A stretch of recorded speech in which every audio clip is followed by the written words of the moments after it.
All right, we're about to get started, so if everybody can settle down. And I want everyone to have a good time, but the audio in the auditorium actually carries. So if you're having a conversation, me personally, I hear and my students do that to me all the time, and I tell them if I feel like aliens are going to come down and take me because I can hear it's just, and also, so I apologize. I want you to have a good time, but when I hear other people talking, when the other panelists are talking, it splits my brain and I can't concentrate. And also, that's okay. I have low blood sugar right now too, so I think that might be a little bit going on as well. So again, I want you to have a lot of fun. I want you to have conversations, but please be respectful of the panelists. So, Andre, I don't know if we're on. If we're on, that's great. Okay. All right. So, as I said before, this is the panel that I was looking forward to. We are missing Law. Colin Law. Where are you, Law? Colin Law? He's back there somewhere. Okay. All right. So, Krista, if you can find Law, see if you can track down Law. That'd be great. Okay, so let me hook my laptop back up. 1 second.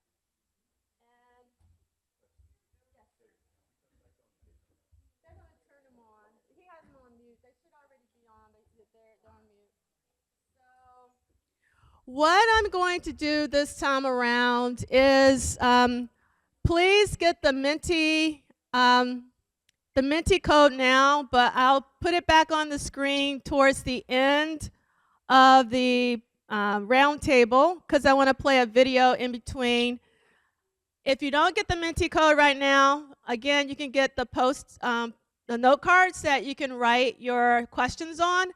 And the reason why we're doing this is that the live stream audience is already saying they can't hear the speakers with mics. So if we had people in the audience ask questions, they definitely would not be able to hear people in the audience. So that's the reason why I'm respectfully asking you to write down any questions or your note cards, or you can use this Menti platform. And for those of you who are online, the Menti code, you go to menti.com, and the code is 44818187. I feel like I'm at bingo, even though I've never been to bingo. Let me say that one more time. The code is 44818187. Thank you for that. We need some laughs. So, if you let's say I don't want to use this, so just maybe type your questions in your phone, and then you can get a note card from Krista. Just raise your hand. It's like church. If you need the card, just raise your hand, and Krista will come in with the note card. That's how we roll here. And the reason why we know we're in church, I wish I had my sound pad, is Seeley is in the house. So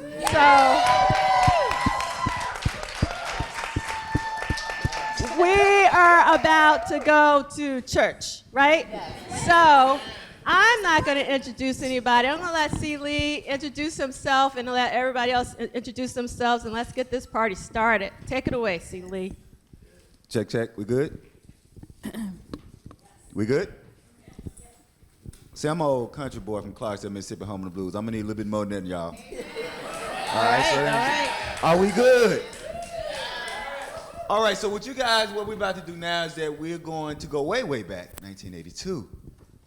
And talk about one of the greatest tours that ever happened. And we're going to talk, and the great thing about it is there are at least 3 of us on this panel who actually got to attend the show. So you're going to be getting some firsthand eyewitnesses about that show. And so we'll start all the way to my right. I'm going to introduce everybody, and then we're going to get into the questions. All the way to my right is Sister Tammy Sharpe. Good afternoon. She's in the visual merchandising manager. She's a stylist. She's an event planner and a creative designer. She has styled Janet Jackson, Leslie Uggams, Roberta Flack, and more. And what I love most is that she has a quote from Prince's song Style, which I think is an underrated gem as part of her bio. And the thing that you need to know about Sister Sharpe is through her fashion sense, she makes it better that the world is what you make it and will be as wonderful as your own creativity. Give Sister Sharpe a hand. Yeah. Glad to be here. Thank you. Next is Sister Taunja Pegues. She's a 25-year veteran of the arts, entertainment, and luxury fashion industry who has spent much of her life helping artists to tell important narratives through fashion and visual arts so that we can understand that we must write and tell our own stories. Give your hand to Sister Pegues. Thank you.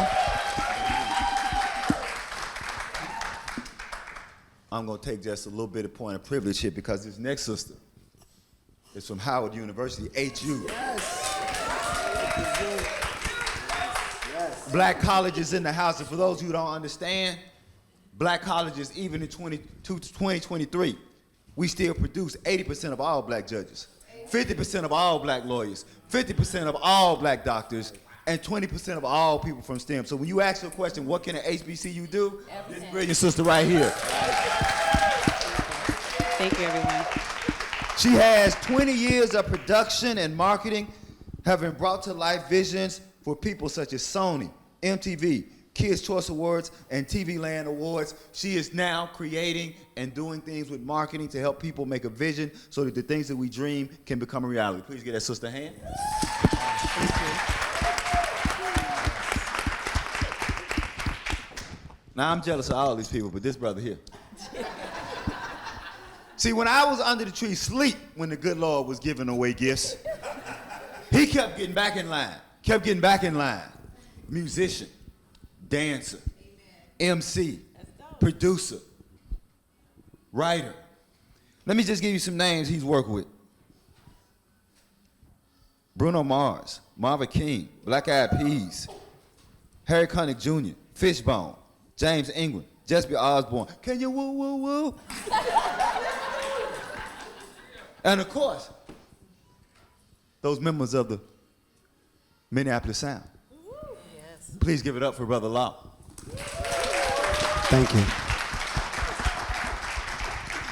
So what I'm going to do along with you guys' questions, what I'm going to try to do is I'm going to give them 1 or 2 questions that the whole group can answer.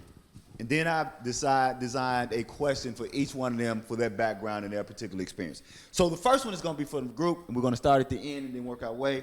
So I just want you guys to start with just give me your general or overall impression or memory of the show. We just want to start there, just your general impression or overall memory of the show. We'll start at the end, sister, and we'll come this way. My memory was just the set design in itself. Shout out to Leroy Bennett. He was phenomenal. He commanded your eye on the stage. As you can see with the Venetian blinds, Prince on the riser, when that controversy, when that kick drum hits in, it gets on, that's it. That's my fondest memory. There you go. Sister Pegues? My fondest memory of that show is the same thing, the set as well, especially seeing the show prior to that. It was basically the same set, if you think about it. Same Venetian blinds, a lot of the same setup, but the lighting is what made that stage jump. And it just showed where he was on the path to. We actually witnessed in real time. Very good, very good. Sister Humphrey? Sure. My fondest memory, I was 13 at the time. So, that show set the bar. I didn't think it could get any better than that. So, I mean, we had 3 fabulous groups, great music. So, I mean, that kind of set the bar for like my future live experiences. And for me, watching it on VHS for the first time was mind-blowing because we were already doing our homework, so to speak, in that arena, me and my siblings and my cousins and stuff, and we was like, we already watched Purple Rain, now we get to watch what happened before all that. So seeing the progression and everything else in between that was just like, this is how it starts. So for me, it's always captivating from the very beginning. So if you guys have been following along, Professor Duff and good brother Michael Dean have been guiding us along with what the Prince do this week. If you haven't been checking it out, every Saturday at noon, 11 o'clock for me because I'm Central Standard Time. And what I love about it is that they're reading reviews from various shows. And of course, there's certain praise and certain criticism depending on the show. And so my question to you, based on the reviews that they've read, and we're going to start with Sister Sharpe and work our way back. either from memory or later research, of the 3 acts, which act most lived up to what you expected him to be, and why, or which act didn't live up to what you expected them to be, and why. And I want to be clear, if they all did, then you get to take a privilege and say, well, no one didn't, and so you get to talk about 2. But so if you can talk about whatever 2 lived up to it and why, and give us a specific reason why, or if there was one that didn't. So shall we start with you and walk our way? In terms of the song, or just all of the acts as a whole?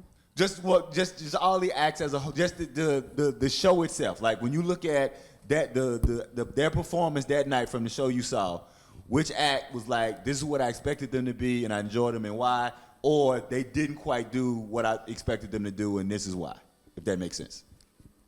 This right here, this is excellence. There All you of it, all encompassing. It's excellence. That's it. From Dirty Mind, this is it. And it's been on a journey ever since. Okay, you know, I'm one that always pushes the envelope with questions and answers like this, because I'm just going to be 100% true. Yeah. The time killed it. I mean, they really, when you look at those shows and looking at them now, because I have this thing with trying to recall my concerts, and I think we talked about this, me and Michael and Troy, on one of our podcasts, about how the memories of details in a lot of concerts, I just can't remember. And I equate that to just being so engulfed in the moment that you just really can't relive that, because it's a once in a lifetime chance situation that you live. But that tour, the time was coming for them. Prince had created a beast. And I mean, even though Prince's showmanship on that stage was phenomenal, like incredible, but as far as funk, wasn't nobody messing with the time. They really knocked it out the box. Yeah, I'm going to have to agree with Tanya on this one. The time really brought it. In fact, I feel like that entire audience was pretty much there for the time. Wow. Yeah. Vanity 6, they were great. I was actually, when I, like you, I can't remember all of the details because I was running around. I was back and forth. I can't remember all the details, but I do remember the time. And then looking at like the bootlegs, like from the Lakeland show in Florida to the Bloomington, Minnesota show, I listened to the music backing, when they backed Vanity 6, and I was like, wow, they were on point. And then, yeah, to hear them play, it was like not a note missed. The dance moves, everything. It was like high energy. It was like fascinating. So I was like, yeah, the time. I still love Prince. He did his thing too, but the time, yeah, they took that one home. There you go. That's why I put all y'all off the show. All y'all get out. Wow. Well, it's a tic-tac-toe situation, because I agree with all the ladies up here. And second to none, without question, every act did their thing. But for me, without question, the Minneapolis Bad Boys, the time, they just pretty much now exceeded that. And may I add in there as a tie, for us young fellas, Vanity 6, of course, because for obvious reasons, because you hear the song, we heard the song on the radio every day, and it was like you see oh wow, they really do. Wow, they do look like what they look like in the video. So they definitely had that for me too. So. All right, so I know 2 of you saw the show in real time, and then 2 of you in research. So I'm going to ask 2 different questions, and of course, depending on your situation. So for those who saw it in real time, I want to know, in what city did you see the show? Do you remember the racial construct of the audience? And what do you remember about the audience's response to an engagement with all 3 acts? So I'm going to say that again because I know it's a 3-part. But in what city did you see the show? Do you remember the racial construct of the audience? And what do you remember about the audience's response to an engagement of all 3 acts?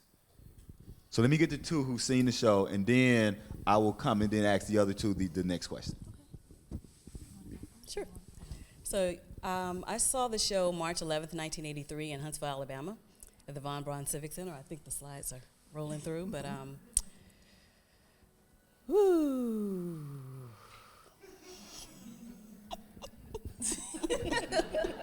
Did Doomy Baby catch you? What was the question again? You know, Doomy Baby's playing, so that might have caught you a little bit. There you go. You got Yeah, focus. repeat the question for me one more time. So we got the city. Yeah. Do you remember the racial construct Oh, yeah. of the audience? And what do you remember about the audience's response to and engagement with all three? Okay. So yeah, it was a predominantly black. Say that again. Predominantly black One more audience. It was a predominantly black audience. See, we don't have Twitter receipts. We got real receipts. Go ahead and come here. Yep. Because whenever a show came to town, like the promoters, the radio station, they really rallied behind like those black acts, and heavily promoted the show. So it was predominantly black. But at the time, he was like making appearances on. He had made an appearance on American Bandstand by that time. I think Solid Gold came a couple of months after he appeared in Huntsville. So he was also on that midnight special. Yep. So the white in the town, they knew about him, so they were coming out as well. But it definitely was, like a mixed crowd. But there was also an AKA debutante ball that night too. I learned recently, so feel bad for them that they didn't get to see the show. I don't know if I want a ski wheel or ooh, depending on which one it was.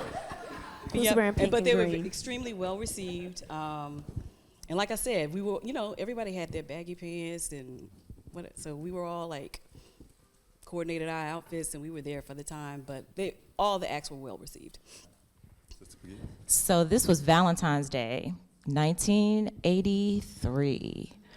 There was a huge snowstorm in Washington, D.C., and me and my stepbrother were determined to make it to the show. Like, we dug the car out the driveway, we dug the street out to the main street to make sure that we made it to this concert. We went 2 nights.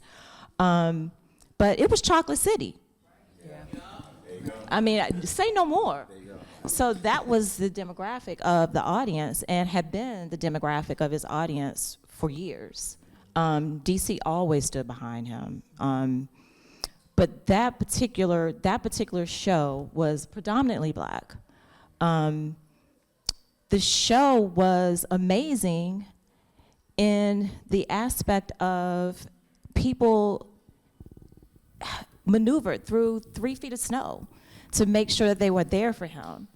And his show was phenomenal. Yeah. And Professor Duff, when you're watching the What Did Prince Do This Week, she goes through the touring, and if you look at the cities, those are major black cities. And for those of you who may not understand, New Orleans, pre-Katrina, a major black city hub. New Orleans culture. So when we say major black cities, Prince, early in his career, was playing almost exclusively major black cities. And I think that's a kind of receipt that people need to understand. All right, so for my other 2 panelists, when you finally got to see the show, right, on DVD or boot, right, I think the statute of limitations is up. Some of y'all may not be old as me and the other folks in here. We used to actually get bootlegs, like in a corner, in an alley, like you was buying crack. Just thank God y'all ain't got to get bootlegs like that no more. And the barbershop. Yeah, in barbershops and like literally walk up me, hey man. Got that Prince. Got that 86 pairs. Right here. Here, take that. Go ahead. All right, so my question to you guys are, and it's a generally open-ended question. I want you to go with it where you want to go. But by the time you see this show on DVD or boot, where are you in your Prince fandom? And how did it impact your Prince fandom after seeing this particular boot of this show? So we'll start with Sister Sharpe and then come down to Brother Law. Well, again, to be specific, I go back to Dirty Mind because my mom was a Prince fan, and her and my father went to see him at the Bottom Line in New York City. So music was always playing. You get up for that. You clap. Yeah. Yeah. That's right, Dirty Mind. So by the time I seen this, it just amplified it even more. VHS for the kiddies. That is a device that you put inside the little machine, and you press play, and images would come up. But yeah, I saw it on VHS, and you knew that something was about to happen. Really, really big, for sure. Have you seen him live in person before you saw that movie? I was 8 years old. I was a baby. Oh yeah, well, yeah, pretty much. I was watching. Yeah, I already seen. So then, having already seen him live, and then watching this going back. Well, to be specific, I saw it on a VHS, like a bootleg, and then I hadn't attended my first Prince concert until 1984, which is Purple Rain. Okay. But in the little clips that I would see, I was like, yeah, that's it. And my mom playing it, that was it. And here we are, 40 years later. There you go. There you go. Brother Law? Well, for me, pretty much coming from the family I come from, for those who know or may not know, you know, pretty in the music industry already. So my mother, being the singing gospel Apollo theater woman that she was, and yet she was the biggest Prince fan in the family. So that door was already open for me and my brother. So we had more freedom than the average kids in our neighborhood. So all the sacrilegious stuff that I hear people talk about, we couldn't listen to, we were like this. You know something you don't. But in any event, right around that time, you know, between those years, you know, going to the Purple Rain concert, and then pretty much my whole world as a musician, between the Ozzy Brothers, New Edition, Stevie Wonder, James Brown, the Jacksons, that whole thing. So, of course, comes the almighty VHS. So, right around this time, my legendary uncle, Tony T. Funk Austin, who's played with James Brown and Bobby Bird and Kool and the Gang. So, of course, I'm 10 years old hanging around all the OGs. Y'all know what that means. All the musician guys. So he's like, oh, Lord knows this stuff and that. So I'm like, yeah, you know, Prince is dope. He said, and my Uncle Tony was like, yeah, he said, Prince, that's a bad dude. He said, but I'm just going to tell you, you know, we went to the show, and the time got in their ass. Now, mind you, I'm a kid. I don't know. I'm just like, huh? Because I'm thinking like it's all one big family, which I thought it was. I'm like, no. Little did I know. And it wasn't until I saw the VHS, I watched the whole show. Of course, I'm like, oh, because I wanted to see if it was true. And I said, let me see what they talking about. I'm watching this. And as y'all know, for those who seen the footage or was there at the show, by the time they got the Wild and Loose, and they ended with the walk and that vamp out, where the first time we saw the chili sauce thing happen before Purple Rain, I was like, okay, I need to start studying more of these guys. I didn't have my Prince fill for about 10 years. Let me dig deep into what these guys were about. So that became more, it brought more of an understanding for me, but that was way in the midst, because somewhere I found out I wasn't the only one, because when you look at D'Angelo, Lenny Kravitz, Maxwell, and all the other guys who were around my age group, if not younger or older, they were studying the VHS tapes too the same way I was. So it just made a lot of sense at that point. Yeah. So I'm gonna contextualize this question a couple of ways. So in '82, I got to see Prince twice in the same year, because he actually played in Memphis. I'm from Clarksville, Mississippi, about 40 minutes from Memphis. He played in the Mid-South Coliseum, I want to say February and December. February was the Controversy tour, and then he came back in December for the 1999 tour. I'm raising that because my question is going to be about set lists.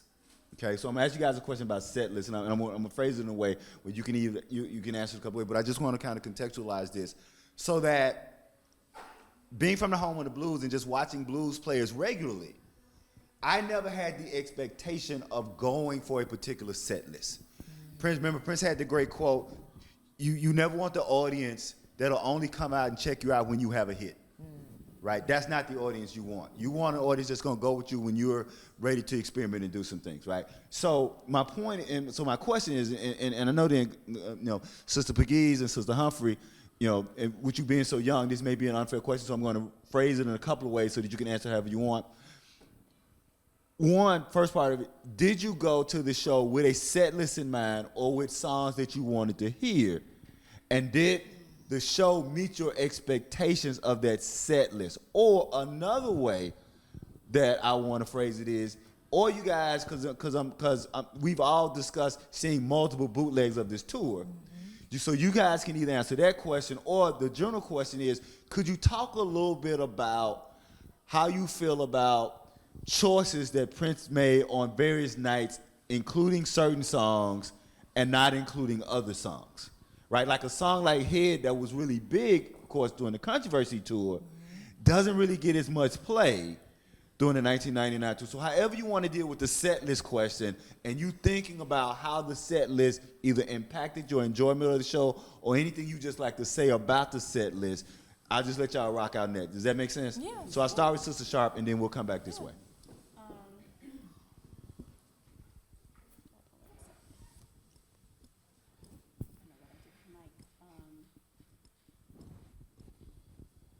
Can you hear me? Yes. Yep.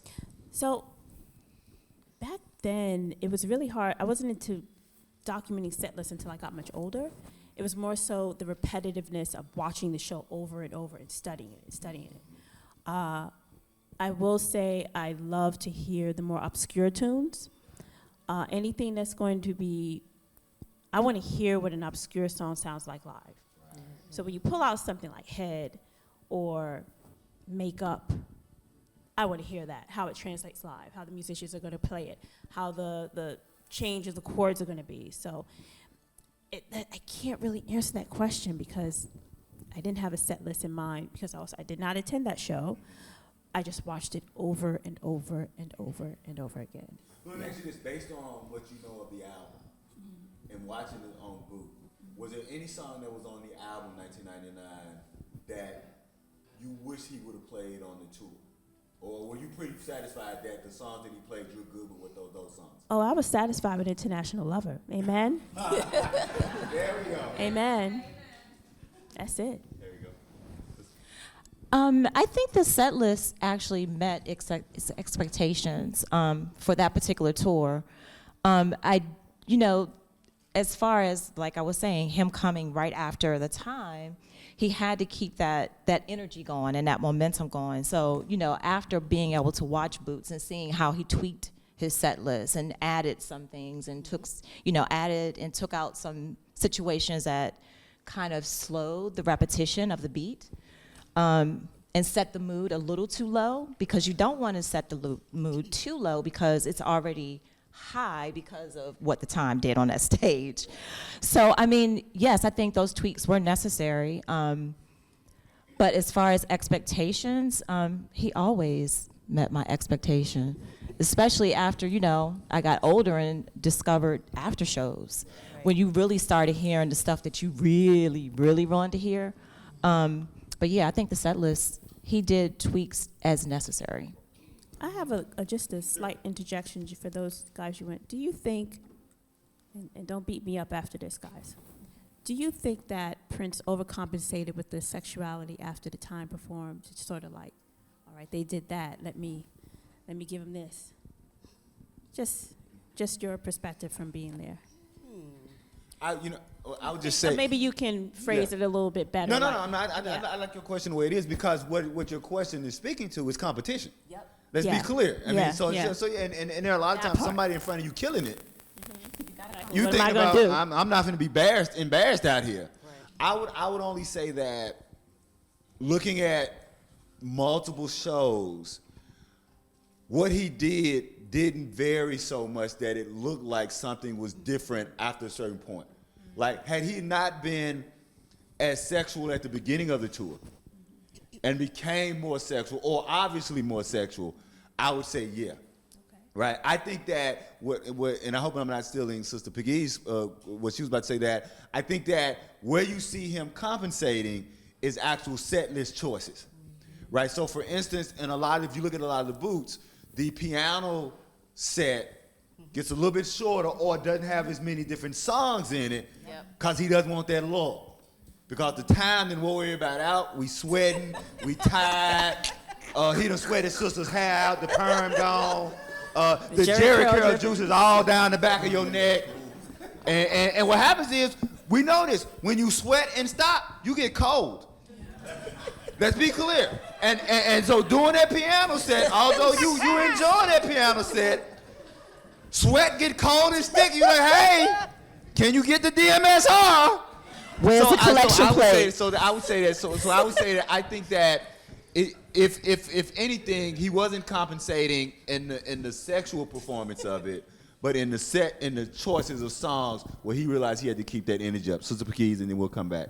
Go ahead. Thank you. And then Sister Humphrey. Yeah, I think I was done with mine, but yeah, I think definitely he had to keep that momentum going because, like we said, the time was on his ass. Yeah. There's no question about it.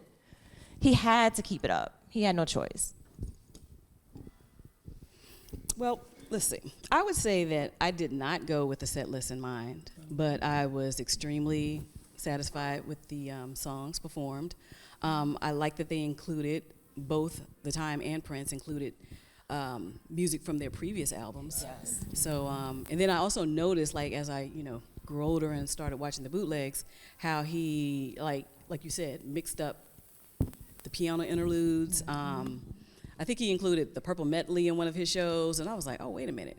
Because I think he actually put that out on CD. Mm-hmm. And because I knew, like, every, up and down beat on that one. But, yeah, I was like, yeah. And then, like you, the after shows, we got something totally different. Mm-hmm.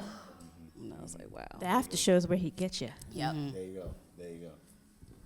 Yeah, it's a whole lot of emotion in those answers. I love it because, because they're expressing it, it's a yes and no factor. But I say it more so before I even get into the general part of his question, I want to expand on the sexuality part.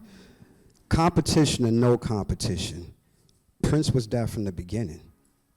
Let's call it what it is. Any man that comes out on stage with a trench coat and your drawers and some drawers, amen, and some boots with a button called Rude Boy, and got my Christian mother to come to a concert, he was already on that path. So whether and I agree with you in the part of that too, because of course now that you know that you created a monster because of the way he rehearsed the time, now it's like, oh damn, okay. So maybe I agree with you. There definitely was some moments where he probably might have been like, okay, tell me, does he have an ass like mine? Like stuff that he was saying later on and stuff. He had so to. he knew because he knew the factor of, okay, they got that part, but I got this I know ass. the girls like when I do his ass. I know he played on that, and honestly, for guys like me and then anybody else who was just learning the aspect of how to do a show, besides the Jacksons and New Edition, everybody else that came in between all that, is Prince was already going to be that. So for me, already turning 15 and 16 and already done seen all these things now, there was never no expectation because for me, and this may be biased, but I really don't care, everything at that point up until where Prince was and even everything before it, I was all in. I just was like, let me see. Oh, he's doing that song. Oh, he did that B-side on this particular. Even when he joined Mars on stage for Dance to the Beat, and I know y'all diehard fans know about. I mean, I'm just like, you would have never. I'm like, wow, this is some great. And now a lot of this footage has shown up on YouTube, like the Capitol Theater. I've never seen that. I'm like, see, he was building the set list. So if you notice with every show, by the time he got to the parade tour and all that stuff, now he had a smorgasbord on where to choose from. He's going to give you stuff off of the current album, but at any given moment, New Position can turn into Love Bizarre, which isn't even, it's technically his record, but of course, him and Shirley wrote it. So it's like, he could just do that and then not even do Mutiny. And to me, for the budding musician that I was and already doing shows and stuff like that, for my own stuff, it's like, okay, we need to start paying attention more to these kind of set lists, the after shows and the pop-ups and all that kind of stuff. So there was no expectations on my part either. So now we're going to do some individual questions. So what I'll do is I'll ask each one of you, I'll ask a Sharpe a question, and she'll respond, then I come to you, Sister Pegues, and that's how we're going to do it, okay? All right, so Sister Sharpe, here's my question for you. Mm-hmm. All right. I've often called Prince a semiotician or a dandy who makes meaning with his clothing and hair. As such, from a fashion sense, since that's your industry, what, if any, impact did the visual of the show have on your engagement or enjoyment of the show? Again, I'm going to go back to Leroy Bennett, setting the tone with, I'll start with the set design first. The Venetian blinds, the riser coming down or rising up once controversy starts. The way how he played with the lighting, the pinks, the reds, it was just amazing. And the smoke, you're thinking you're looking at a demigod, pretty much. Because Vanity 6, they start out with the fishnet, The time is playing back. And it was actually brilliant, because how do you do a 3-in-1? Yeah. So Vanity begins, they go, now you have the second layer. It's like a cake, Yeah. you know? Yeah, that's perfect. That nice cheesecake. You got the graham there at the bottom. Then you get to the middle, and at the top you have the cream, which is Prince. So you have the time. You have Vanity 6, the fishnet. Then the time they come out, they perform. Then Prince, you have to see him raised up high. So you're elevating the eye at that point to look at everything. So with that part, I was really, brought in. And the second the question just to. That's the same. Just your either hair or clothing, and how hair and clothing and those things also may have impacted. Oh, let's get to the clothes. So with Vanity 6, my mother, I have to go back to her, because before all of this, it was my mom. She frequently wore lingerie in the house. She did not sleep with clothes on. TMI, but it is what it is. We're family, right? And she wore lingerie, and then when had Vanity 6 come out, it's like, oh, Mom, okay, this is a thing. So early on, there was this thing of the house of always wear nice clothes, nice underwear, go to sleep proper with nice pajamas, so on and so forth. So they were really a symbolization of femininity. Now, with the feminine, there's a little bit of the hard edge, which is the punk. Right. And I like to call my style a combination of glam and punk. 1940s, I love Parade, I love Dirty Mind. You marry them together, you get a little harness, you get a little heel. We blend it together. Now, going to Prince, he comes out with these ruche pants, 14 buttons. I counted. 14 buttons on each side, which elongates the body. The trench coat, of course, because in the 70s you had the disco bands. They're wearing these costumes. You had Cameo. And here comes Vanity and Prince and the time stripping it down. So now you're getting raw. You're getting your drawers, your trench coat, with a little bit of the brocade and the lurex and that shine, which really just brought it all together. But it was stripped down for what you saw from the 70s. The 80s were starting to really bloom into that punk, glamorized scene, and he did it perfectly. The romantic ruffles. I started wearing ruffles in grade school. I still wear ruffles. But there's a way to sort of tweak it. So that really new romantic era was just really, really amazing to me.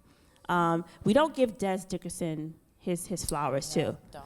Des came out with his signature bandana with the red dot, his guitar, I was gonna say the the red shark leather fin guitar. pants.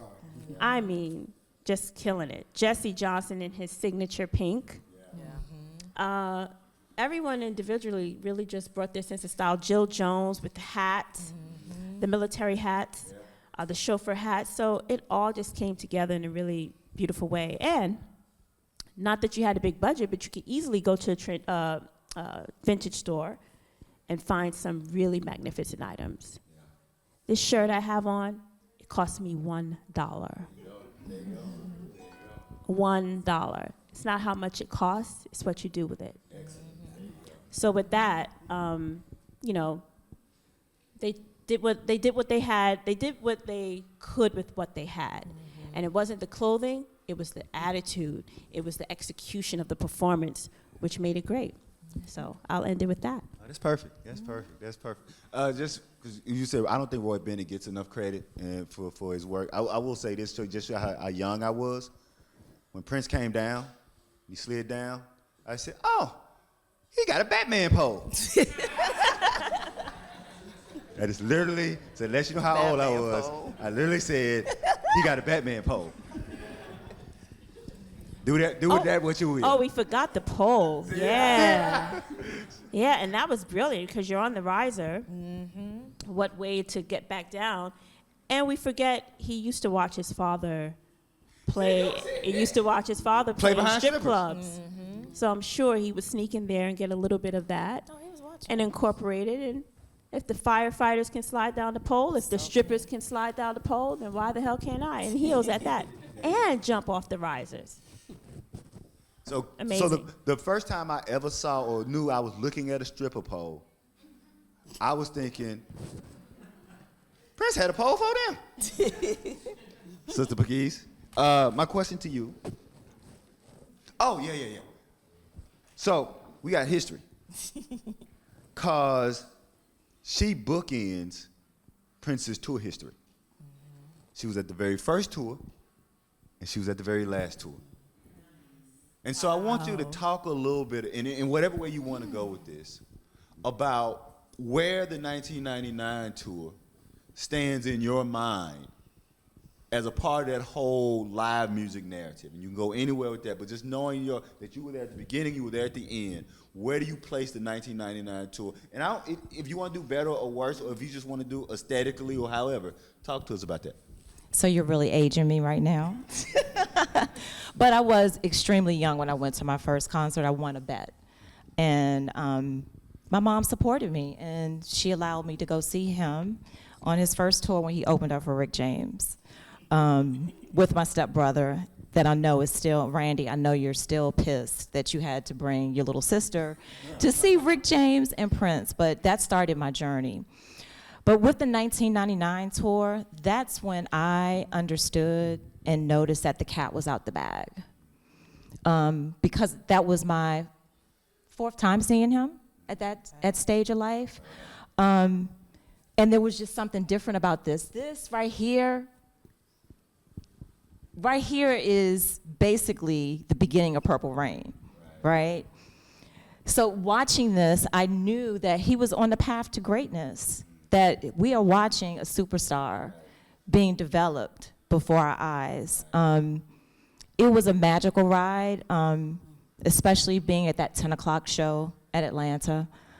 I would never trade anything for it, but this was, to me, he had several pinnacle moments of his career, but this was one of the major ones. This is the one that took him to greatness. Sister Humphrey, thinking about how that concert was marketed, whether it was via radio, flyers at record stores, etc., can you discuss your memories of the concert's marketing, especially as it's related to this being one of your first concerts? Sure. At that time, I think I was listening to more and more radio. So, and that was the primary marketing tool. Radio, the old school concert posters in the record store, those flyers that they slipped into your bag once you purchased that album, and also word of mouth, because I was in the 8th grade, and that was a hot topic at school. Like, you going to the concert? Mm-hmm. What are we wearing? So, so those are the primary tools. So kind of word of mouth. And plus, like I said before, there was like a big push to, it was like a social event. So everybody was coming to show up and show out, whether they liked any of the acts or not. So it was like a big social event. All of urban Huntsville showed up. So I brought a poster today of the old school ones that we've been looking for. Wow. That's a replica, but that's what we saw. That's and then awesome. they sold tickets, at the record store, I was going to say, talk about radio. different places where you could get tickets. Mm-hmm. Sure. So you could probably get tickets at retail, radio. Those were I think that's where I remember my mother purchased the tickets. We went to the radio station. She bought 2 tickets. I was shocked that she allowed us to go, myself and my 11-year-old sister. I don't think the parents got the memo yet. Some of them hadn't gotten, some of them hadn't Yeah, gotten. some of them. But, the Rick James show, it was absolutely not. So I waited for 3 years, and she allowed us to go to this show. While we were at the radio station, also contests were a big thing. So they ran a radio contest, which I won.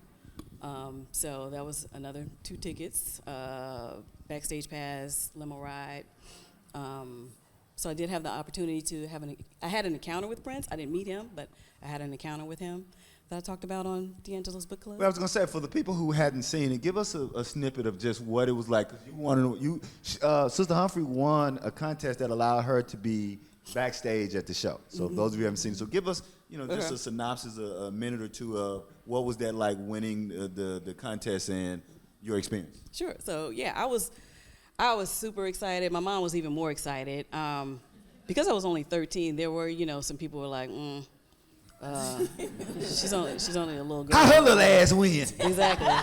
So got there. I mean, it was a dinner with the time. I mean, that didn't happen, but I did get dinner and a limo ride. And then when I went backstage, I didn't know the backstage protocols, so people were running around and I wasn't sure what to do. So I had my little poster back there. So I did meet all of Vanity 6. Well, Denise. So I met Vanity when she was Vanity, and then I met her later on when she was Evangelist, Denise Matthews. I also met members of the time. Like I said, they signed my posters. But when Prince came out, he zipped past me, so I totally missed him. And plus, I think we were about the same height, and he moved really fast. So yeah, I missed him. So I mean, it was exciting. I saw Jill Jones backstage. I told her the story last night that I saw her come down off the stage wrapped in a towel. She was cool with that. But yeah, pretty much. Like I said, radio was the primary tool. We had WEUP 1600 AM in Huntsville, Alabama. It was owned by husband and wife, and it's the first black operated and owned station in the state of Alabama at the time. So like I said, they partnered with the promoters, brought acts into town, and that's my experience. So two things I would just want to bring out of that is the fact that how the economic structure has taken our record shops from us. The fact that you can't go into your local record shop or your local radio station and buy tickets and have relationships with your DJs. Because everything now is pre-formatted. And so that's the point that you could, I was one of the people that I bought tickets from an actual the radio station, the big radio station was right down the street from Jackson State. You could leave Jackson State, walk into the radio station and buy tickets and go to the show that weekend. And we can't do that anymore. Yeah. And so that's a serious thing that's been taken from our community because somebody outside our community is programming the music to which we listen. And then also when she talked about her being 13 and people are looking the sideway, that the little 13, look, don't y'all act like in 1986 y'all wouldn't wonder how the hell that girl out there in Wyoming won the goddamn test. Right. Yes. And y'all all wanted it, y'all. It was so don't be fixed. acting like that wasn't y'all. Really, like, really. Sheridan, what the hell is a Sheridan? They mean the Sheridan Hotel? I mean, how the hell the Sheridan Hotel win? So it ain't like y'all wasn't salted when that girl out there at Sheridan Wyoming, they don't even play Prince music out there. I'm That sorry, would be I've me. gone too far. All right, so, Brother the mark, as we know, the mark of a great artist is that the live show somehow gives the audience more than the record, if not being superior to the record. That being said, can you discuss one or two songs from this tour that the live performance exceeded or took the studio version to another level? Ooh. Let's start with the opening act first. Drive Me Wild was definitely way better live than on the studio version. Just to see that, and of course because we had the time playing behind Vanity 6, so that's another plus reason why that record. And for the time, I mean, let me just say this real quick, and I don't know if anybody will agree, but even till now with the different variations of it, the time, in my humble opinion, have become the ultimate template for the fact that for any fan of any style of music, whether it's funk, rock and roll, in my opinion, they're the epitome, or at least the second two, on the fact of how every band sounds like the record. That's right. I've been to probably 40 shows. Not, of course, we were their opening act in '99 to 2001. So I got to see it up front. I'm the biggest kid on the planet now. I'm here, like me and my brother get to watch it in real time. I'm like, it sounds like the record, if not better. So with the time, for me, the two standouts in that. Wild and Loose, because they did something. I tease Jelly Bean all the time when we talk that. They just come back on the one. I'm like, see, on the record they don't do that. Yeah. No. Because Jelly Bean plays exactly like the record, but that one hit when he just drops and they do a spin, it's crazy. And of course, like I mentioned earlier, because everything else in between that, as we know, 7, 7, 9, 3, 11, they kill that, they do all that, Jesse's guitar solo. And then, of course, the walk. Because as we know, the long version of the walk and the studio version is the banter between Morris and Vanity. Right. Do you always keep lingerie in your glove compartment? They don't act that out on stage. Right. So you would think, right in that moment, after that first few vamp outs, you know, okay, show's over. Nope. Then they come out and they doing the walk and they doing all, and the band is, you know, Terry Lewis is in my top 10 favorite bass players, bar none. Because when we formed our group, that was the main thing. Yeah, we sound good, we sing good, but we got to be able to step. And of course, I was the main dancer, if not the main choreographer, making sure you were doing that. So that was a standout. And then, of course, the headliner himself. With Prince, in my personal opinion, even though it wasn't part of the current package, controversy, because we had Mr. Brown Mark on bass. Give it up for Brown Mark. Give it up for Brown Mark. Give it up, Brown Mark. Because I promise you, as a bass player, let me be the first to say, Andre Simone shoes, nobody can really feel those shoes. And he wasn't trying to, not to say Brown Mark was trying to, but of course, let's keep it honest. Coming after Dre left, who's going to be able to keep up that pace in the mount? And then Brown Mark not only came with it, but also developed his own personality, bass-wise, in the process. What we call that the rumble now. He's been doing videos. I'm so glad he started doing videos now, trying to show these musicians how to play the parts, actually, because, you know, we're all about parts, musicians, like play the parts right if you're going to play them.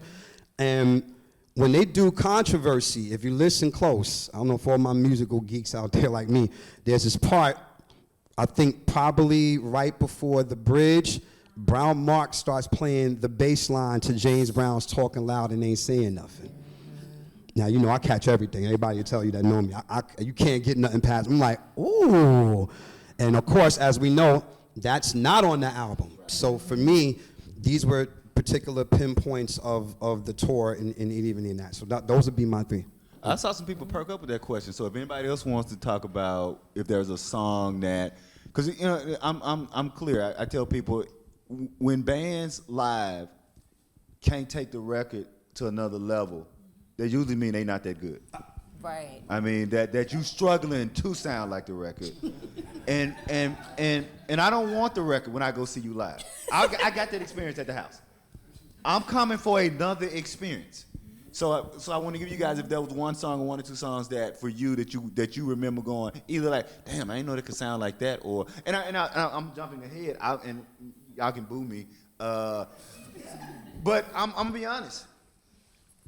On record, and I'm jumping ahead, but just say on record, and I'm a rock. That's I entered Prince through rock. Wasn't really feeling the cross on record, like it didn't do anything. Then I go see that damn concert movie. Yes. Oh my God, that's that? Like I went home and played it like, that ain't the same damn song. So any you know, whatever you want to say, anything little less, go ahead. I want to give y'all, because I saw y'all perk up, so I wanted to give some people say that. I was just waiting. I would say there isn't anything, again, I love all of it, but I just wanted to make a point of, back to Brown Mark, you know, they're on stage, they're doing choreography, listening to Prince giving calls. That was a big undertaking. I mean, it's just amazing to have all of that going on at once when you really look back and study it. So, and they had the rock on lock and the funk on lock. There you go. You bridge those two words, you're unstoppable. I mean, some people stay in their lane, but they could do it all. And in Minneapolis, radio stations were limited to only classic rock, whatever may have you, not much black radio. So just to think about what they've accomplished and in that music genre and doing both, pretty amazing. So yeah, shout out to the time and that hard drum pattern that only Jelly Bean can play. When I watch those bootlegs back, and I focus on Jelly Bean, and I'm like, wow, he kept the He's a pace beast. for that band. Yep. There's nothing like Let's Work live. Like, that just takes you somewhere. And for the time. When you start a concert with a hit, you know that you're in trouble. And when they came out with Get It Up, I was like, what is this? How do you come out with the song that you expect to hear towards the end of the concert? You know you're in trouble when something like that happens. But to see them perform that live, I love it. Prince kept that song throughout his career. Yeah. Yep. Exactly. And to your point, and this is not shade, but yeah, somebody should have told Johnny Kip, don't open your show with Just Got Paid. You ain't got no more songs. That ain't no shade, but I went to, it was him, Keith Sweat, and whoever else, and he come out there singing Just Got Paid. I remember in real time, I was like, oh, he ain't got no more. I'm gonna enjoy this, but you ain't got no more, but I'm with you on this. And true enough, them last two songs, didn't nobody want to hear that. Didn't nobody like, bring Keith on. So, like you said, when you can begin with a hit. Yep. And again, I'm not, I'm just to her point. What's funny So is don't act like I'm the only one. You somebody come out there and you like, you ain't got no more songs. Don't start there. that's it. Don't start there. I'm sorry. Go ahead. I remember being at oh my God, it was Club Cheetah, and it was a after party, and Prince and was it Ananda Lewis and Shaka Khan was there. My aunt was there. We're all partying. Prince is sitting right here. Johnny Kemp is there. He walks up. He goes, "Hi, Johnny Kemp. Just got paid." I was like, "Oh, this is awkward." I was like, "Well, nice to meet you. Okay, bye." So you just made me think of a memory. We love you, Johnny. Yes. No. Shout out. Johnny's great. There you go. I was like, wow. When I said that, okay. All right, let's move on. So, one more individual question, and I'm sure we got some folks burning with questions they've been putting online in the cart, and so they can start walking those to me. Sister Sharpe. Yes, sir. I want to see which one of these I want. Okay, so do you have a sense of how Prince's style was different or similar to other acts? And if so, could you discuss Prince's style as it relates on this tour, as it relates to the other acts and what they were doing as far as their fashion and style? I think I touched on this a little bit. Given it being the 80s and everyone, R&B was doing the whole, color coordinated things and suits or whatever coming out of the 70s. Prince, definitely different. It's hard to really describe, but it was definitely different in a way that was a lot more skin, a lot more things that you could not go to the store and buy. You had to really have an innate sense of style to sort of put that together. I feel like the fellas especially, they sort of lean more towards the time because that's something that you go get a suit, you go get your baggies and get your Stacey Adams and sort of being that way. But Prince, that was hard to do. So I don't think I really answered that. It's tough. See, this is why I was nervous because it's usually You answered it. You answered it. And before we go to Sister Pegues, I just want to, not to be messy, not to be petty, but to come to your answer. So what you're saying is, this person who supposedly worked for Prince, who supposedly knew Prince, who said that black people wasn't messing with Prince because he didn't look and sound like the Temptations. What you're saying is that's a lie. It's a lie. Is that what I'm hearing? Well, pretty much. Okay, that's all. We move on to the next one. Don't worry about what it was, but if you go pretty online much. and YouTube and see that fool who said that black people didn't mess with Prince early in his career because he didn't look and sound like the Temptations. Yep. This is why we bring in real receipts and not Twitter receipts. They weren't ready. They weren't ready for the visuals. It was hard to digest. Right. It couldn't be put in a box. Especially in the hood. You couldn't be in a That part. That Yeah, you couldn't put in yeah, that category. Proving that the majority of that audience was black. Exactly. So- And sometimes your own can be hard on you too. Right. And especially in trying to be different, when you had these 20-piece bands, you had Earth, Wind, and Fire, you had the Commodores. Back to Cameo again. Shout out to the cod piece that needs to be in the museum. So when you have that going on, and you have someone who's just raw in themselves, just doing something completely different that's never been seen before, and the likes of David Bowie, it's hard to digest. Now they're going to put your sexuality and jump on that. When really, you're just being yourself. Right. And people will put you in a box for being yourself. And Prince was raw. He was in your face. He was unapologetic. And that's why we're here today. Yeah, right. And we were still buying the records and going to the shows, That's right. Yep. regardless of what that fool said online. Let's move on. And he still take your woman too. There you go. There you go. In fact, just when you say that, I remember being at Purple Rain. The dude was with his woman at Purple Rain, and the scene where Prince walks down the hall, ain't got no shirt on, and all y'all went, and yeah, y'all remember that scene. And I remember the brother leaned over to his woman and said, I don't want to hear that shit when we get home. All right, let's move on. So Sister Pegues, here's my question for you. This one I want to go with. Discuss the highlights of Prince and the band's fashion for the show, as well as your professional impressions and memory of the set design, particularly of how he was setting himself apart from other folk. I mean, he always set himself apart from everyone else. Prince was his own category when it comes to fashion and fashion sense and fashion style. He didn't follow any rules, as he said in his songs, but he really didn't follow any rules. There was influences. You can definitely see the Jimi Hendrix influence, the 60s, that whole hippie era. But then you also saw it transition a little more into the punk era. And he had the not ripped jeans, but we saw him in jeans once, but ripped clothing, the buttons, the different, The hardware. the buttons. There was influences that dictate some of the choices that he made, but really he took it and tweaked it and made it his own. And that's what I always loved about that. And what was the second question? Because I kind of missed that question. And setting himself apart. You started setting himself apart from the others. So Yeah, he set himself, he always has. It was nothing that was out of the norm. But then, it changed later, but that's a whole nother discussion for a whole nother panel in some other years. But for the most part, he was his own style. Right. Yeah. Right. Sister Humphrey, given your background in marketing and promotion, could you talk a little bit about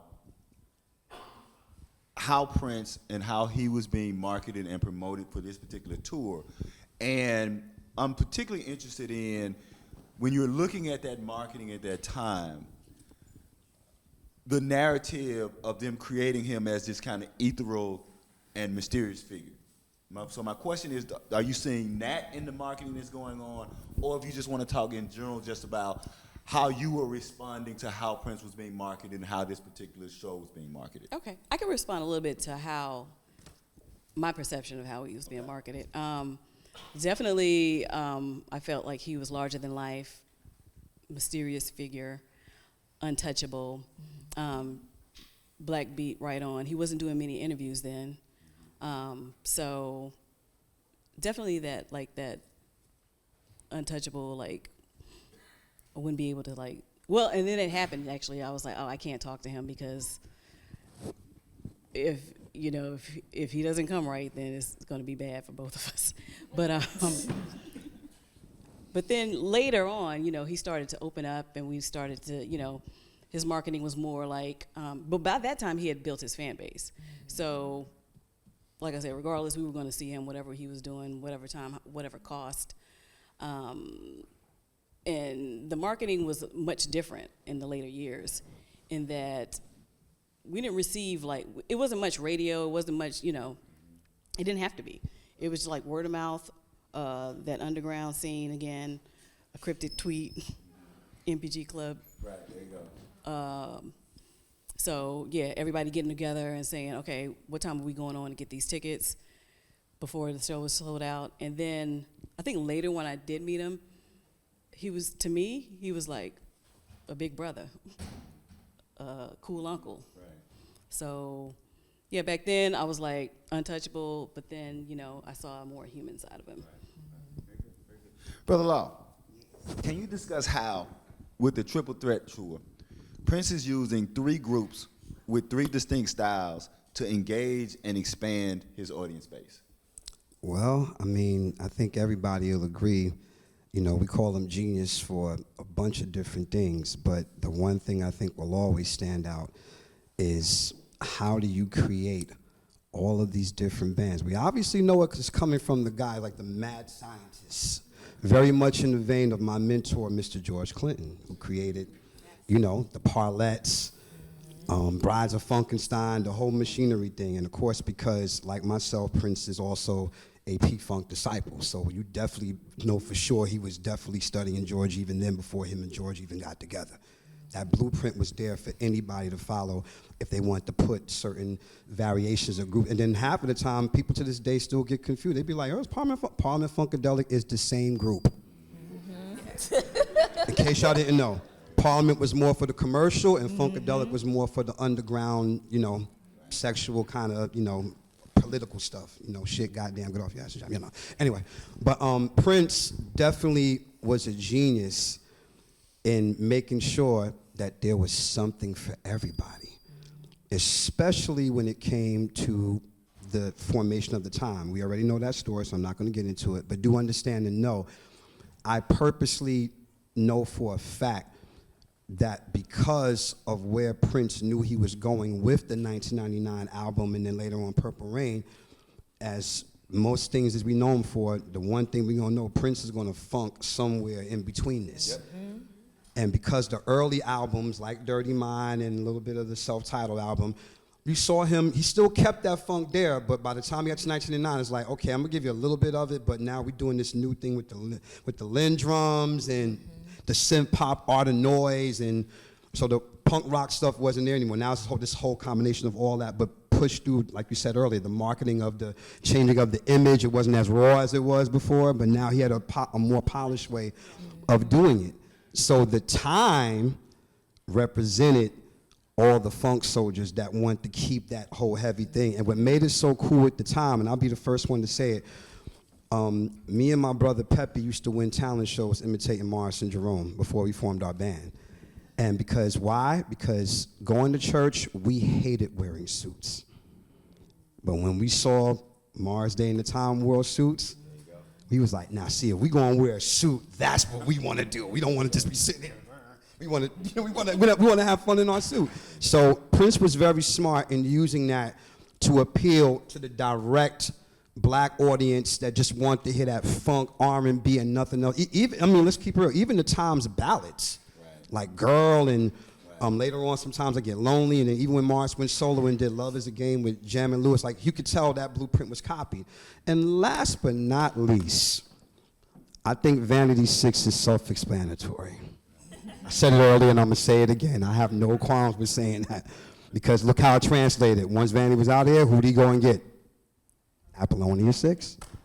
And every other girl group in between that, or any other artist that he dealt with, whether it was my homegirl Jill or anybody else, there was always that part of, okay, we already know if this is Prince derivative, it's going to be sexy as hell. It's going to be a little bit of innuendo there. It's going to be a lot of double entendres in the titles and stuff like that. Because it sparked it for us. For any young guy that was very curious about certain things, and we look and we like, wow. And because that's what it was for. Let's call it what it is. I mean, they say it all the time, sex sells. So in that particular vicinity, to see them in the canvas on the lingerie, so that appealed to all the guys that wanted to see women. And I don't even see it as objectifying. I think at that particular time more so because of the marketing, because some people are arguing, oh, it's misogynistic, whatever. The bottom line is that's why we're here. We still enjoyed the music, and we celebrate it more so now, because I think they said earlier, you know, when I look at Cardi B and who's the girl, Lotto, and all these other different girls, I'm like, this is a rerun for me. I'm just watching all this stuff happen. So Prince knew exactly what he was doing. I think that was very important for him, because it gave him the freedom to keep moving forward in his own artistry. That's why no one Prince album sounds the same. Can I get an amen on that? Amen to That's that. why we're here, because every Prince album, if the music changed, so did the hairstyle. Yeah, I know that. The boots kind of remained the same, but it would always be a different kind of color theme of what was going on with the high heel boots and everything. So that marketing strategy always worked, even to the day he left here. Because as we saw, he went back to the For You stage. I'm like, wow, this is pretty deep. So you got me to a point. I want to contextualize this question, because I want to come back, you know, because I'm thinking we're about to wrap up. I want to get some questions. We get some questions from you guys. So I grew up in Clarksville, Mississippi, home of the blues. McKinley Morganfield was a man I knew in my town. Muddy Waters was also a man I knew in my town. I knew these two men. I'd seen both of these two men. My young dumb ass didn't have a clue that was the same person. Because McKinley Morganfield was a dude like a deacon you to go to the church. Muddy Waters was the dude who was at the cafe your grandmama told you. I also, when the sister mentioned, I was raised in the barbershop where Ike Turner used to hang out. Wow. So I used to hear Ike Turner defending himself. Oh my Ike, you know you did them things. No man, see man, no, okay man. See man, no, and I ain't do it. I mean, but I knew him as Mr. Ike. I had to go home to my grandma like, hey, Mr. Ike at the barbershop. My grandma was like, yeah. Like, Ike and Tina, Ike. And my grandmother looked at me and said, you just not figuring that out. And I said, yeah. My grandmother turned to my mother and said, don't send the boy to college. He ain't that smart. I say all that to say, when did you find out that Jamie Starr and Prince was two different people? Oh my God. At what point? Wow. At what point? Wow. Did you, in living in real time, did you, because I would like to love to sit here and tell y'all that there was a day and a moment that I went, oh, such. It just kind of generally, I was like, oh, hell. Okay, you know, so when did you talk about the revelation, if you ever got it, didn't get, or if you could say, I always knew that Jamie Starr was Prince? I always knew. Okay, there you go. I did not know, and I cannot recall the moment that I did figure it out. Right. But it all made sense, especially with that tour. It all made sense. Yeah, I don't think I knew for a long time. But listening to like the music, I remember thinking like, it sounds like Prince. Like I can hear his voice. Even like under Sheila E's song, I'm like, I can hear his voice on this track. But no, it's not supposed to be him, but yeah. But I didn't realize for a long time. Yeah. I wasn't sure at first, but by the time I got knee deep into the industry, like I told people earlier, you can't pull nothing past me. After a while, I'm comparing notes. I'm like, hold up.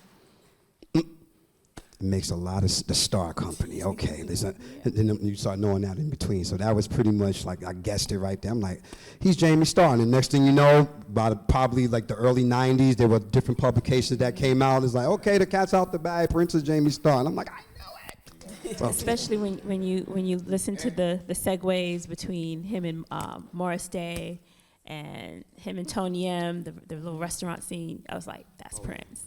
Yeah. Yeah, it took me forever. All right, so cool. We got it. And I'll go back and forth from the note to, let's see here.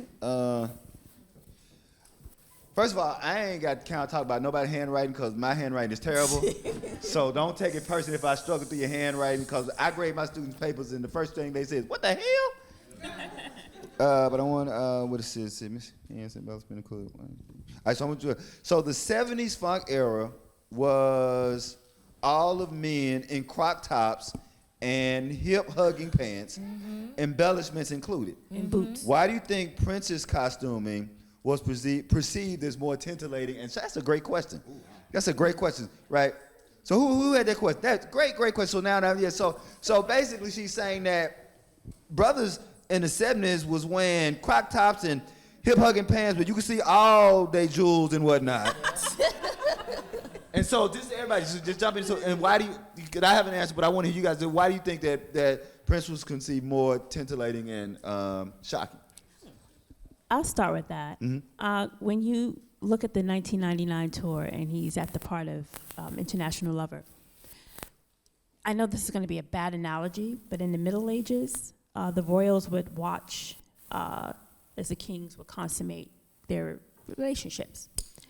And I personally think this was Prince's version of a bedding ceremony. Pretty much he was letting you watch him be sexual, and he was very, very, very attractive. There wasn't anyone that he had that, how do you say, je ne sais pas? Je ne sais pas? That's French. If you understand. No, in all seriousness, he had something that everyone else did not in presenting themselves on stage, pretty much.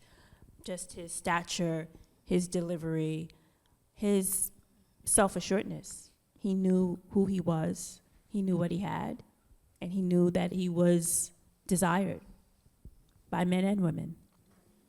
It's something that cannot be explained. It is in the eyes, it is in your delivery, it is in your aura, it's your scent, it's who you are. So 10 men on stage in crop tops and boots. Sorry, Cameo, I love you. Doing shake your pants. Oh, God. Yeah. It ain't gonna translate like international lover. And I'll yield the mic there. Anybody else want to jump in on that? I was going to say, first and foremost, I'm from Crown Heights, Brooklyn, right around here. We used to go see Duffel. Yeah, shout out. Brooklyn. So growing up in the area where I grew up at, speaking on, and I think everybody can attest to this, you know, we boys in the hood pretty much. And at that time, when Prince was starting to make his ascension, there was this thing called hip hop that came into the mix. So a lot of the questionable stuff, now you got to remember, this is about generational gaps. Right. Now the difference is that I'm definitely exempt because look who my family, I'm in the industry already, so knowing my family and looking at all the old tapes, we don't think about it. But then when you become a teenager, not to mention the Furious Five was wearing the same stuff the guys in the 70s were. If y'all Say look it at the again. old There you tapes. go. So now, and it's funny because now here comes Run DMC. Right. Right. You know what I'm saying? So now everybody has to wear the fedora, the Adidas, and what did Run say? Calvin Klein, a friend of mine, the one that buys name of mine behind, because the whole thing was that, okay, and then here comes this guy from Minneapolis. The fuck is this? Right. What the hell is going on here? And then of course, because in our generation at that time, we didn't think about that because this is the generation technically where your parents' music wasn't cool, technically. Now, of course, my mother was cool, still cool to this day. So you can see that obviously. But the thing is that for most of my friends, it was like if it wasn't Run DMC or Evelyn Champagne or whatever was out at that particular moment in R&B, and especially when New Jack Swing came out, forget about it. If it wasn't Running Man and the Bally's with no socks, we were not looking at that. So it's almost like a thing as to where the separation of the audience. So even after a while, if you noticed over the years, that opinion kind of changed after a while. Because now, somewhat slightly, the hood began to kind of accept. He's like, you know what? I dig this dude. And honestly, I say this all the time, 'cause we've had these conversations before on many occasions. This is exactly why the MPG era is that important. Say that. Because for me, Say that. y'all can clap on that because that. it's important. Because there's been a lot of discussions about, well, because he was trying. I said no, because he did that with Irresistible Bitch already, so he was already in tune to that. But to have Tony and Damon and Kirk, we saw ourselves, me and my boys. We was like, see, the component is there. And then when we began playing clubs like Lola's, La Barbat, and all these different areas in New York, we were bringing that energy with the band, but we were adding the steps and all that kind of stuff. And we began to realize, like, hey, we don't have to wear the boots like Prince, but you know what? That other shirt he had on and the one that Tony got on, kind of like that. I'll probably wear that with some jeans and some shit and put some sneakers on. And it would look fly. And y'all know how it goes. And once the girl's like, hey, I like that shirt. It's like, oh, I got to wear this shirt again. I got to do another one like that. So that's the answer, particular that, the importance of why was so much conversation, at least from my perspective, because a lot of guys were still in this fear of, okay, that might be a little bit too, I'm the guy, what the guys are going to think about me if I wear this. But as she said earlier, that's what made Prince my hero. Even though Michael's my first hero, this is what made Prince even a bigger hero for me. Because he lived in no fear. And then we began to live in no fear either. Like, you know what? This is us. Let's just do us, like the same way how Prince is doing him. And that made it comfortable. And that's why you see all these hardcore guys now, they be like, oh, that's my song. That's Prince is my dude. He's a genius. They wasn't doing that 20 years ago. No, they were hiding it. And to piggyback off of what you said, you know, I grew up with hip hop as well. I'm from Brooklyn, New York. Born and raised in Coney Island, Bed-Stuy. Come on. But in any case, you had hip hop, which was really strong, which I love too, but I was into Michael, I was into Prince. And then when Crush Groove came out, I was like, Right. I told you. Right. When Sheila E. came out with her brocade, Yep. and now you have that bridge of the hip hop and Prince. Here we are. And so, this connects to another question, and you guys basically asked it, but I'm just going to ask this question because I want to connect onto that. Since that Prince played with the duality of masculinity and femininity, what was your perception of that, and what was the public's perception of that? So we've kind of touched on that, but that was really the conversation around it was, you know, we'd had glam and we had eras of glam rock. The problem for a lot of people was that even with glam, it was heterosexual dudes playing with it. Prince was doing it, and people didn't know, well, how serious is he with this? Like, he was really redefining masculinity. And what made it really problematic was he was redefining masculinity for straight men. Let's be really clear. And I know a lot of people, like, you know, and when I say he was redefining, you know, and again, there's no disrespect to any of the scholars, but this is something that I have to always tell people, remind people. If I Was Your Girlfriend is a song from a straight male speaker. It's a song from a straight male speaker who was talking about undressing in the physical so I could be more spiritually or metaphysically in tune with you. But because you are a myopic straight male who can't understand that, then that's the problem, that he is saying that, as you said, I'm gonna dress this way, look this way, and I'm gonna take your woman. Yep. But he's also saying to straight males, you are missing out on a lot of the joy of life because you are so caught up in these one-dimensional things of what it means to be a straight male. That's right. Preach.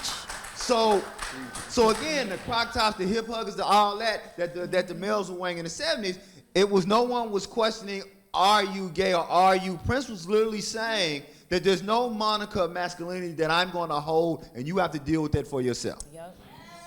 Amen. The doors of the church are open. All right, so we got 10 minutes, and so what I want to do is I'm going to have one more question because I always want to be respectful of the time.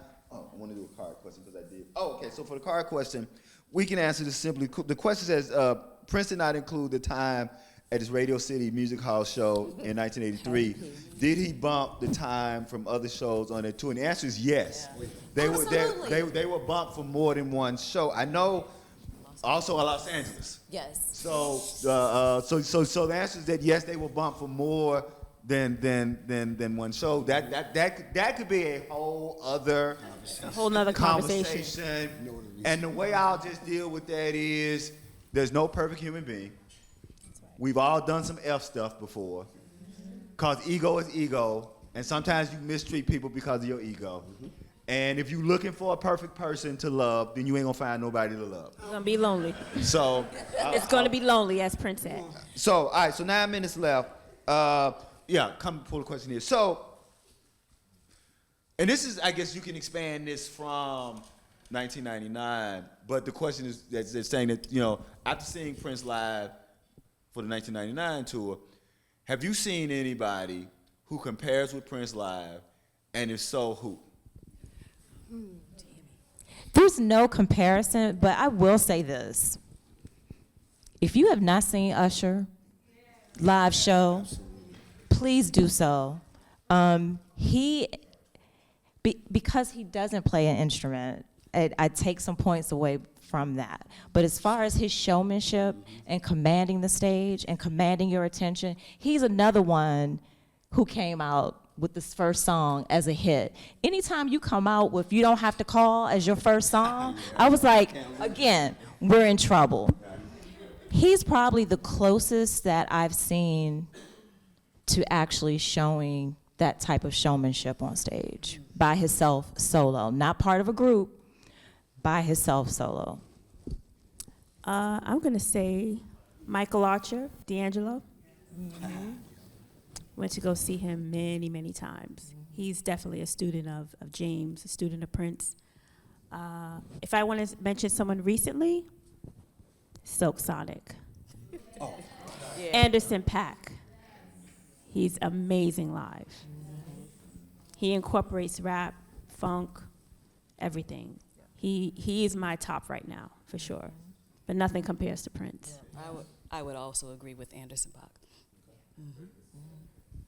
There's no comparison to Prince, but I would say the only consistent act that I've seen live since the very beginning was my first show, without question, New Edition. And not a comparison, but all, come on. Yeah, get up. Come on, man. Listen.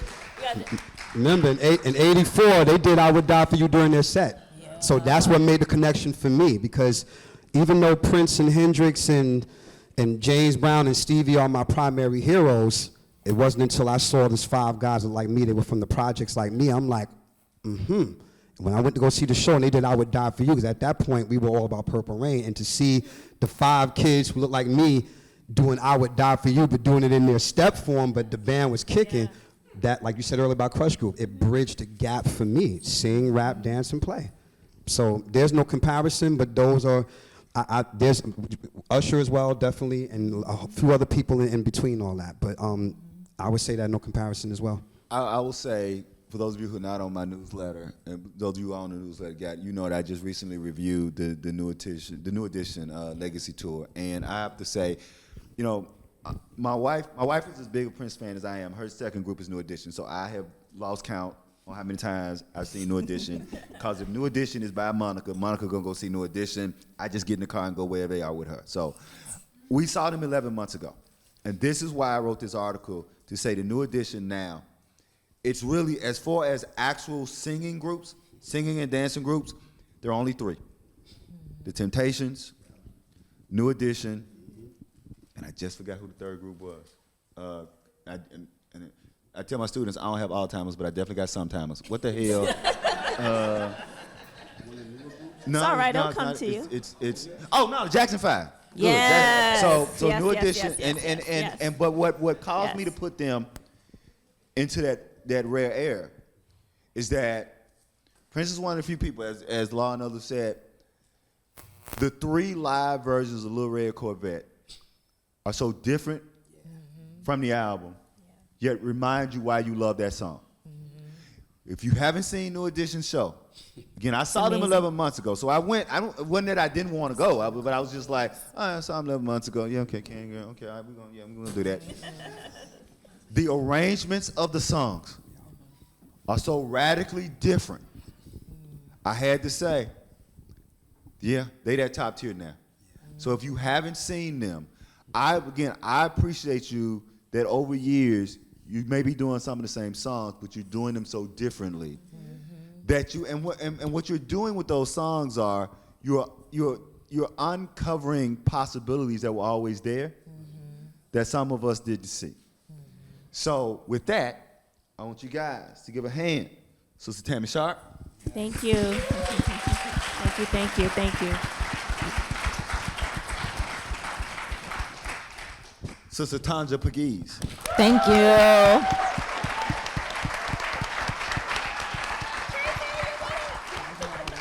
Sister Traci Humphrey. Thank you. Brother Law. Thank you. Give it up for D'Angela Duff. Thank you. D'Angela! And thank you, CD. And I will leave you with this. If you wonder why folks keep coming back to these, it's not just because she always brings the best scholars with the best insight. It's because it's what the scripture says. So I'm going to leave you with some scripture. Come on now. When 2 or more All gathered. are gathered Come on.